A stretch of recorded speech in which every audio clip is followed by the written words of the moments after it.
Samantala mga kabombo, bilang update natin, ipina-cite in contempt na ni Senator Risa Hontiveros si Kingdom of Jesus Christ leader Pastor Apollo C. Quiboloy. Yan ay matapos na bigong sumipot sa ikatlong pagdinig ng Senado ngayong araw ang naturang leader ng grupo. Inisnab na naman ni Quiboloy ang sabpina na inisyu sa kanya ng mataas na kapulungan ng Kongreso at ayon nga kay Senator Hontiveros, malinaw na ito ay paglabag sa kapangyarihan ng mataas na kapulungan na maglunsad ng investigasyon. Iginit pa ng kampo naman itong si Quiboloy na base sa kanilang liham ng pagpipilit sa kanya na dumalo sa pagdinig ay labag sa constitutional rights.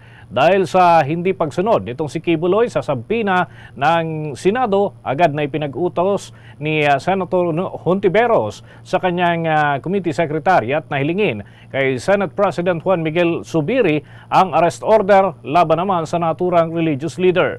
Samantala, sa kabila ng hindi pagdalo sa naturang pagsisiyasat itong si Quiboloy, ay patuloy naman ang kilos protesta pa rin ng kanyang mga supporters sa labas ng naturang gusali o dyan sa panig ng Senado. Kaugnay niyan, narito pa ang ilang bahagi ng kaganapan dyan sa pagdinig ng Senado.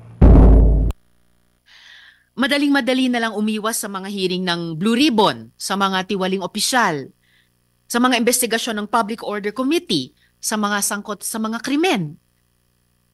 Hindi po uubra ang ganitong mga excuse. Pursuant to Section 18 of the Rules of the Senate, as chair of the committee and with the concurrence of one member here with me, I cite in contempt Apollo Carreon Quiboloy for his refusal to be sworn or to testify before this investigation. This committee requests the Senate President to order his arrest so that he may be brought to testify. Bahagi yan ng mga pahayag ni Senator Hontiveros, ang siyang committee chairperson ng Senate Committee on Women, Children and Family Relations and Gender Equality, diyan pa rin sa pagdinig ng kaso ukol sa mga kinakaharap na reklamo nitong si Pastor Quiboloy.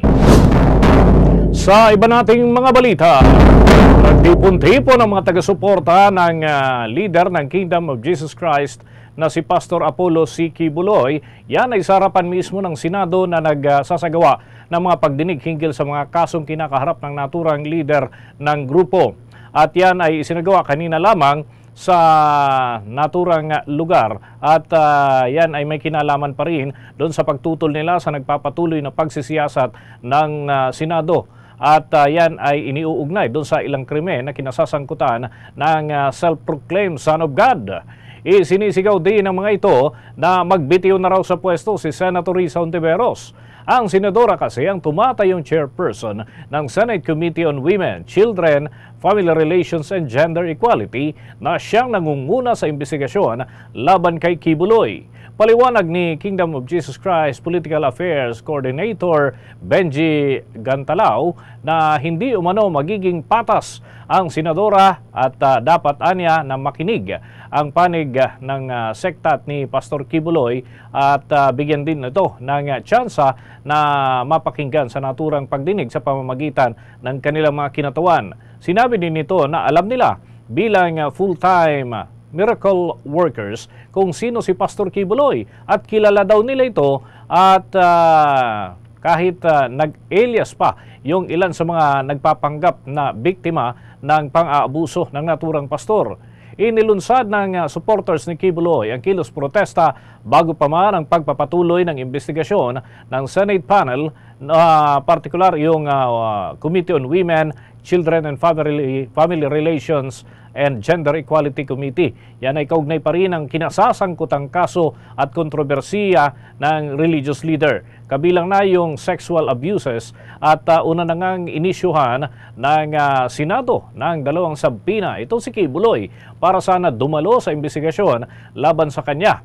Una na ring binalaan ng panel head na si Senator Hontiveros itong si Quiboloy na dapat dumalo sa pagdinig, kung hindi ay ipapaaresto ng Senado ang naturang leader.